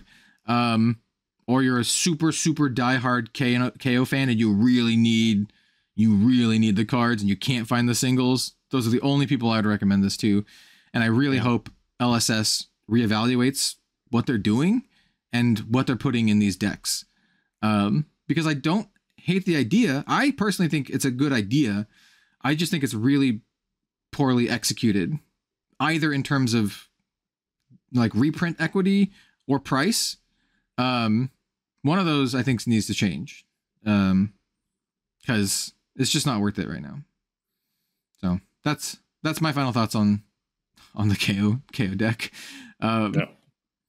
Like, I don't even know if I want to buy one to review, and that's like, maybe I'll buy one to review and I'll sell maybe if the chess piece is worth like $30, I'll buy one to review and then I'll just immediately try to recoup my money by selling the chess piece, and then I'm left with a deck full of bulk. It's also the fact that obviously they released the Savage Sash and stuff. They spoiled that first, right? Didn't they? They showed us those cards from KO first, and then everyone was thinking, okay, right, this can't be it. Then they can't just be giving us some new equipments and then the deck's going to be utter trash. There's going to be some good stuff in the deck, but then that wasn't the case by looking at this deck. Yeah, if you go listen to our past podcasts, we were like, oh, what are the cool cards they're going to put in this deck? Oh, they're obviously not going to put CNC, but they could put some other good stuff. And I was thinking about that before we started. I was like, like, I think we all had like pretty high hopes for this. And I think it's because like exactly what you said, as they like started off with a banger. They were like, oh, look at all these cool new, powerful cards. And we expected the rest of the deck to be kind of like on that level and not, wreck havoc level. They do have a CNCS card in there though. The strength rule is always a 2 for 6 that does have a CNC effect. To be fair, it does have that in there. But that's obviously, apart from that and the run roughshod and the equipment, those are the unique cards. But it does have a CNC-esque effect, which we were talking about in the past. Like, can we have more of these effects that maybe are class specific? And this one does have it. Yeah. But like new cards are good. It's hard to evaluate. Yeah, it's hard to evaluate that as a $40 proposition. At the end of the day, you're paying $40 for the 4 new cards. That's what you're paying for. Yeah. Yeah. Which is fair enough. Pretty terrible. Yeah.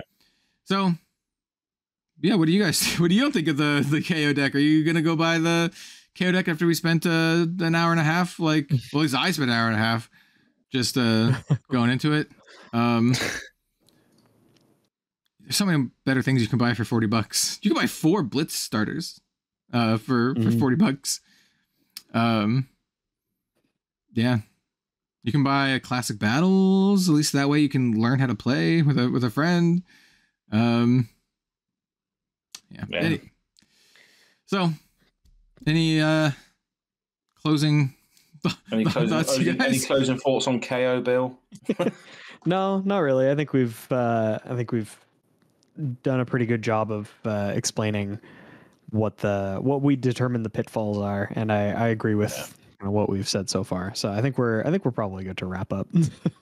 Yeah. It's just cool. Product makes me sad. I'm just sad. Yeah. I really hope.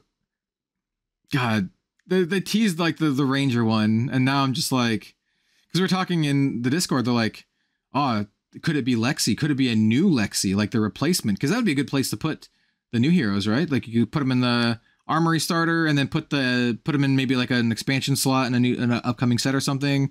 Like I think it'd be a cool way to like soft launch a new hero and do all that. But man, if it's like if it's just like a bunch of bulk, like there was a bit of speculation as well as to, because we recently had Crown of Seeds banned, didn't we?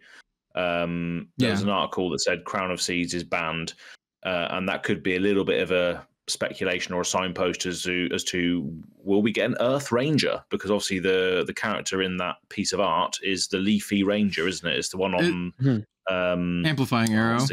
That's the one, yeah. So like she's like firing a leafy arrow almost. Now I'm like, I went from like really like positive and like optimistic on these products, now to being like super pessimistic to the point where I'm like, yeah, this is going to be the only Majestic reprint in the product. It's just going to be 3 amplifying arrows and then a bunch of like draft bulk. Like that's what you're going to get. Yeah. Oh, dear. I mean, hey, there's a little tip. If it was me and we're making a Lexi product, you don't have to, but I'd put 3 copies, and you want to make it competitive, put 3 copies of 3 of a kind in it, dude. Do it. Put nuts on the table, man. 3 of a kinds. Do it. Like I would make an Earth Ranger, which is similar to Bristly Bill from the Magic set, which just cares about putting counters on your arrows at the start of your turn if they're in your arsenal. Just a cactus. Hell yeah. Cactus. So yeah, you could have like multiple cards in your arsenal, and then every turn they get bigger, and then you can fire them. So that turns on bolt and shots. Amplifying Arrow gets bigger buff, because obviously you're putting power onto it. And I think Earth Ranger could also be things that Earth is like sprouting things up from the ground, so it could mean that your arrows are just getting more powerful the longer they stay there. And it could be some cool stuff there. But I'm just in pure speculation mode, just trying to think of positive things after the KO. pure copium. Exactly. Back to normal Asgardian gaming ways. Copium. I would very much like the Van Helsing looking Ranger from Bolt and Shot. Like that guy looks cool. Absolutely. Make him into a card. It's probably just a random one-off character that the artist just made. Like they're just like, here's a cool Ranger dude. I have a feeling that's a lot of the random art that people love. They're like, oh, that character's cool. Like the ninja lady, like the silver-haired ninja lady on what is it called? Like not Rise of the Phoenix. It's the non-attack that pumps up an attack by like, it's a 0 cost, red +3. Oh, she's got Rise from the Ashes. Right, yeah, that one. Yeah. Like like people are just like, oh, I want that to be a hero. And yeah, that's the cold-blooded killer in the lore, isn't it? That Fi's like Fi knows or something, and she just like murders people in front of him. That was our guess, but I don't think it's explicitly said that that's her. Can't remember. Because, yeah. Anyway. All right. Well, does anyone have anything in their arsenal for this week? We're approaching 2 hours, so we'll wrap this up here. Anyone? Not me, but I think Az has something. Yeah, I got something which was actually relates to you as well, because we were speaking about it before we started recording. But the reason I haven't got a face cam on today is because I feel like and look like utter garbage after doing my first bouldering session this evening. So bouldering, for people that don't know, is climbing without a harness or without a sort of thing on you. So you're basically, if you fall to the ground. Yeah, it's good fun. It's not ridiculously high or anything. You're going sideways rather than up. They are still quite high, but yeah, you're scaling a wall as such. And yeah, it's good fun. It's good for building your upper body strength. But after the first hour of doing it, I realized my hands were absolutely killing and my arms were really hurting as well, because I haven't used upper body in God knows how long. I'm all legs. I do a lot of cycling, a lot of football. All legs. It's all in legs. So, when people say, skip leg day, I skip arm day, basically. So that would be your legendary creature title, as all legs. All legs, that's right. Yeah. All legs and thighs, that's right. But yeah, pretty good, because you said you were doing a bit of it as well, Bill. Funnily enough. Yeah. I know that I find a reason to mention or shout out a good friend of the channel, Jay, also known as Zen State Fab. But he's actually the one that got me into bouldering. Interesting. We were just sort of like every so often he'd just be like, after this, like on Sundays after draft at one of our local game stores, he's like, I'm going bouldering after this. Like, I'm going climbing. You should come with. And he just like kind of kept saying it over and over again. And then I was like, you know what? I will. And then, that was like probably 2.5 or 3 months ago. And it's a great time. It's lots of fun. Nice. So I'm excited for you. And, you got your own shoes now and everything. Yeah. I was mentioning to I have my bag. This is my climbing bag. It has like my there's a little sort of thing here. This is my membership card, and then I have my liquid chalk and my bouldering shoes. So yeah, nice. Wow, he's well into it. It's a great time. Yeah, it's tons of fun. We in high school, or one of the high schools that I went to multiple because we moved, but there was a rock wall, so I have done a little bit of climbing. I was a way more fit. I played basketball, and back then I could do like not a ton of them, but I could do like one arm pull-ups. I used to be able to like monkey bar so easily. I was like pretty fit and like pretty strong, but like these days it's like muscle atrophy has set in from a life of card games and previously working like retail. Though the retail had some physical work. Working in the pet industry, there's a lot of like 40-pound bags that you have to move around, like 40-pound dog food bags. There's a lot of 25-pound, 40-pound bags. Definitely. So, but still, I don't think I could do what I used to do. I used to be able to do that like quite well, and now I'm just like old and pudgy. I don't look that old, but I'm getting closer to 40 than I am to 30 at this point. So, Yeah, I just figured I needed to do some extra bits, like outside of sitting in front of computer playing games and doing cards and stuff, because I recently started playing Remnant 2 as well, which is another great game. Really enjoyed the first one, and so the second one is pretty cool. A lot more melee weapon options, which is what I like. So I just love just charging in and slashing things. So that's another thing I've been doing recently as well. Is just playing a bit more Remnant 2, which is just Remnant's good. Fun looter shooter. Don't have to really just turn your brain off and just go, sort of thing. The worlds are really cool. What I really like about Remnant 2, this is not a spoiler, is the first world that you go to is randomly chosen out of a set of like 3 or 4, I think. I don't remember exactly what it is. So everyone's really? First world experience is different. Yeah, it's actually kind of cool. Oh, weird. But then after that, you can choose to go to the other worlds, and you have to do all of them to do the main story. But that's cool. I'm pretty close to the end, I think, in Remnant 2. I have not finished it yet, but my first world, if you're curious, was the one that's you're on like a desolate planet. I don't want to spoil it too much, but it's super cool. It got a lot of was it Nehrude with like the robots and stuff in it? Is that one? Yeah, I think so. Because there's that one. There's a jungly one. Things. There's one that has like it's like steampunk elf sort of thing. That was difficult to describe. Nice. Like dark fae with also like a weird steampunk. See, I love that. I love that setting where you can it's self-contained in its own lore, but you just you can travel through the labyrinth is the thing that connects everything, isn't it? Two different worlds are completely different to each other, but you're still the same character. But you're in a forest now fighting orcs, or now you're in Nehrude fighting ghostly wraiths and robots. Nehrude's pretty cool. That's my one that I started on. I don't remember which. I love that setting where you can just jump from universe to universe, but you're still playing the same game. And you bring the weapons too. I have a chain lightning gun. So one of my main guns literally does chain. I just hold the button down and it chain lightnings and just kills everything. Yeah. It's pretty overpowered actually. And I can bring that chain lightning gun to like the elf world and then just blast the dudes and like, that are flying around with spears and armor. Just like, here's my chain lightning gun. Yeah, exactly. I am wearing the elf armor though because it looks badass. But I love that the aesthetic of the labyrinth. Like it's just like pure ethereal in nature, but then it's like portals that you just go through to different worlds. I just love that aspect of it. It reminds me of I think what's it called? There's a D&D location which is similar to it. There was a book on it recently. Planescape. Similar to that, where there's doors. It's just like different worlds.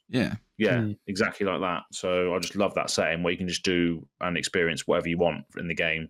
There's some cool stuff. The game's good. I need to go back and finish it sometime. That's good. Let me know if you want to play sometime. I'll hop in and follow you around and I'll shoot stuff. Yeah, I might have some free time this weekend actually. My main weapon combo I think is like I use this like bow and arrow and then the chain lightning gun. The bow and arrow is like really good. Does a ton of like it's good for bosses, single target damage. Anyway, but yeah, it's pretty cool. I have also been playing a game. I mentioned it before. I've been Stellar Blade came out. I've been playing it. It's really good. Yeah, it's a game that's garnered a lot of controversy for a lot of stupid reasons. And I would say don't buy into the stupid controversy one way or another.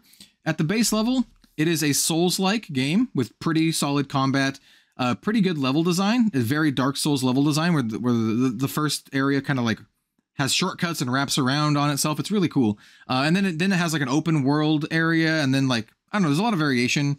It's a fun game. It's a good game. If you want to play like a Dark Souls-y style game that is pretty challenging, not as hard as Sekiro, but as hard as some other Dark Souls games for sure, because it really forces you to learn how to parry and block and do it well, or you're just going to die. And you want to play with like if you're cool playing like a pretty lady with some kind of, they don't care about, That sounds great to me. They let it all hang out. Let's put it that way. It's a good game. I think all the controversy and stuff is stupid though around it. I think it's just a fun game. So that's my recommendation. If you like Souls-like games, go for it. If you think it's a hack and slash like Nier Automata, it's not that kind of game. Though you can get strong and go back to the early eras and just beat everything up. But it's the kind of game where the basic enemies could kill you, like decently if you don't block and dodge and stuff. Nice. Yeah. So that's what I've been doing. Also, I'm not gonna get to it. I was gonna say I appreciate that they have cool rewards for stuff in the game, because some games feel like not great in that regard. They have a ton of different outfits and a ton of different character like things that you can get and do, and I appreciate that kind of stuff. A lot of modern games make you pay for that now, don't they? If you want an extra skin or whatever, they make you pay for it. Whereas the old school games and games that actually care, they just they put it in the actual game. You don't have to pay for it. Yeah, there's they're just rewarding you for doing stuff. I think there's literally like 40 something different outfits or something. So like, I think that's cool. Like it just feels like a good old fashioned game. Yeah. Oh, good. So anyway, but yeah. So Yep, that's the podcast today. Sorry for the, like I said, sorry for the negativeness. I knew it was going to be pretty negative. This is why I wanted to like preface the podcast being like, hey, I love Flesh and Blood, and I want it to be better, and I want it to be good. We'll leave with that note.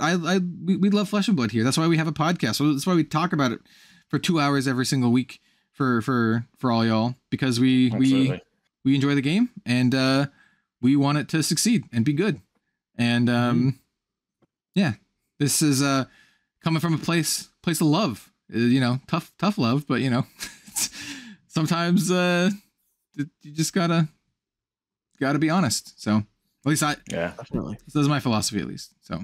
But ultimately, the people that listen to us, and obviously the people that play Flesh and Blood already, you don't have to let this affect you either, because it's something that, well, it depends really. Again, it depends on whether you play KO or Brute and you want to access these cards, but not everybody has to really sort of buy into the fact that this isn't good. You can just carry on playing your other decks or whatever, and just don't really take notice of it. Unless the product line is so bad that your LGS stops carrying the game altogether, that's when you need to really start paying attention. But I don't think it's that bad right now. But we'll see how let's just say we'll see how the next few Armory decks shake out, and let's see how this one shakes out in terms of like how available it is and all that kind of stuff. Yeah, definitely. So yeah, well, I've been Kel. Cool. Let's go around the table. We'll go opposite. Where can people find you and your face? On my face, absolutely. Which you've probably seen enough of right now, because I've been staring at you for the last 2.5 hours in the same pose. I was thinking about it. We're like, I've been like super negative, just trashing on this product, and you've just been like the whole time. Yeah. But yeah, sorry, yeah. So I'm Az, Go Again Gaming, AZ on Twitter mainly, and then Go Again Gaming on YouTube. The League That Means Nothing should wrap up very, very soon. With I think the PQ is getting in the way of the scheduling for this PQ events, so it's going to be coming out very, very soon. The rest of it, but yeah, we are going to be doing season 2 when MST has fully resolved. So so watch out for that. It's going to be good fun. But yeah, Go Again Gaming. That's where you can find me. Cheers. Yeah. Do it. I might join you. Wait for me to come back from Japan. We'll do. Yeah. We haven't got any news registered yet. We got our Zen registered actually. Already? This is not even out yet. All right, sure. It's pretty gung ho. Yeah. Somebody's just like, I'm gonna lock in Zen. I'm like, yeah, right then. I mean, I'll either be playing Uzuri or New. So you can be rest assured I'm gonna be playing one of those. So yeah, someone's playing a contract Arachne, so that'll be interesting. Someone's going for the mill route. Good old Contractney. But sorry, I'm looking forward to that. But yeah, I'll throw it over to someone else now who wants to take it. Yeah. I've been Bill from the Spike Feeders. You can find me on YouTube at the Spike Feeders Fab, where we do live edited gameplay content. You can also find me on Twitter at BillTSF. Yeah, do that. And one of those places they're going to be posting a spoiler for Part of the Mistwheel. Very true. Hell yeah. And you can find me at Red Zone Rogue. I'll also be posting a spoiler for Part of the Mistwheel. My guess is I have not seen it. Probably some sort of majestic assassin card. So if you want to come see like a majestic assassin card, hey, come on over, and we'll see what I got cooking. Hopefully it's a cool art. That's what I'm cool art and or is really good to put into one of my assassin decks. That's what I'm looking forward to. So you can also follow me on Twitter if you want to see my shit posts and stuff. Sometimes I'm serious, like the post about the KO deck, and sometimes I will post the card game meme that will likely involve like anime characters holding cards or something. So if you want to come see that, go follow me. Thank you for being here. Thank you for watching. Thank you for sticking around these 2 hours as I complain about this KO product. Apologies again for the wanton negativity.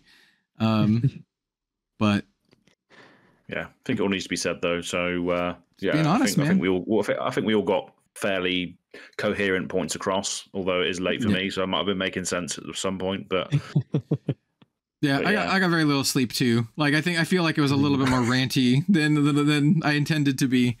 But I had like all these thoughts just kind of like bottled up, and I was just like, I'm gonna save it for the podcast. We're all gonna absolutely. That's what it's for. Yeah. All right. Well, thanks again, everyone. We appreciate you. Stick around for more Flesh and Blood content next week. The following 2 weeks after that, we might have a little bit of different stuff because I will be in Japan. We haven't exactly worked out what we're going to be doing, but we'll let you know in the next podcast probably what we're going to be doing for those 2 weeks. Either way.